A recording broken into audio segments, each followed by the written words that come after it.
Hallo, herzlich willkommen in der QimiQ Weihnachtsbäckerei. Heute machen wir unsere traumhaften Florentiner. Wir sind wieder hier in Salzburg im Moliner Küchenstudio. Herzlichen Dank, dass wir hier sein dürfen, und was wir für die Florentiner brauchen, das zeige ich euch jetzt.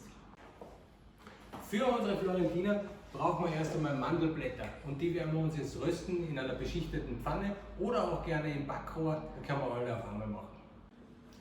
Unsere Mandeln sind im Rohr, rösten da schön vor sich hin. In der Zwischenzeit bereiten wir unsere Basis vor.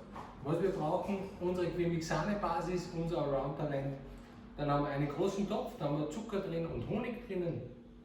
200 Gramm Butter kommen dazu. Das Ganze kochen wir jetzt einmal kurz auf, damit wir eine homogene Masse haben, und da kommen dann später die Mandeln rein. Unsere Mandeln sind wunderbar goldbraun geröstet jetzt. Unsere Basis ist auch fertig. Wunderschöne homogene Masse, perfekt emulgiert, die Butter in der Sahnebasis, wir haben keinen langen Kochprozess und wir sind schon bereit. Wir geben jetzt in unsere Masse noch ein paar kandierte Früchte, wir nehmen Orangenschale.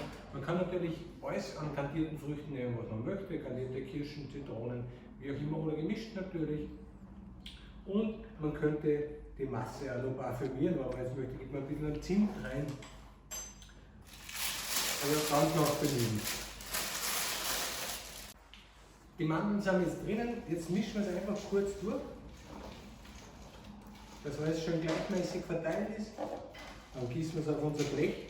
Der Ofen ist vorgeheizt auf 190 Grad, Ober- und Unterhitze. Und dann backen wir das Ganze für ca. 25 Minuten, lassen das Ganze auskühlen am Blech, und dann wird es noch mit Schokolade am Boden überzogen.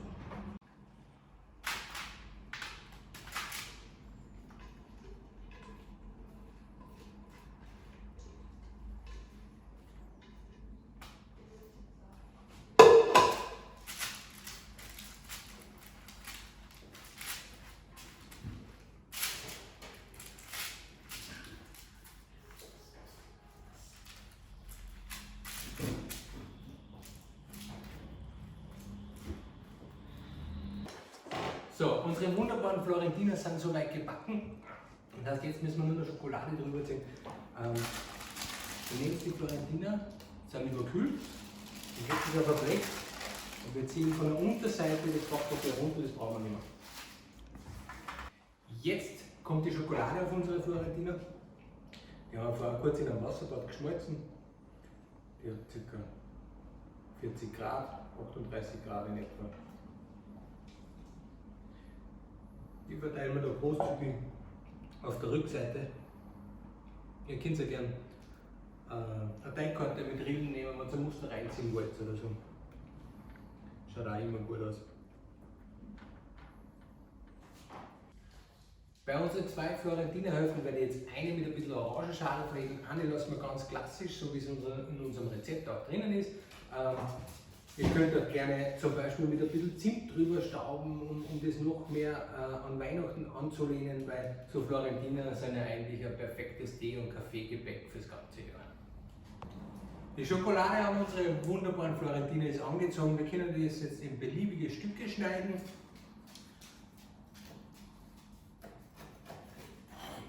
Ihr könnt gerne Dreiecke schneiden wieder, oder kleine Stangerl. Auch gerne in Rauten. Ein wunderbares Teegebäck jetzt für die Weihnachtszeit und auch generell. Für alle, die noch mehr Input und neue Ideen brauchen, auf unserer Homepage QimiQ.com, in der Rezeptdatenbank, frei verfügbar, und natürlich alles, was ihr braucht, in unserem Online-Shop erhältlich. Viel Spaß beim Nachbacken, gelingt sicher durch die Weihnachtszeit, bleibt gesund, bis zum nächsten Mal.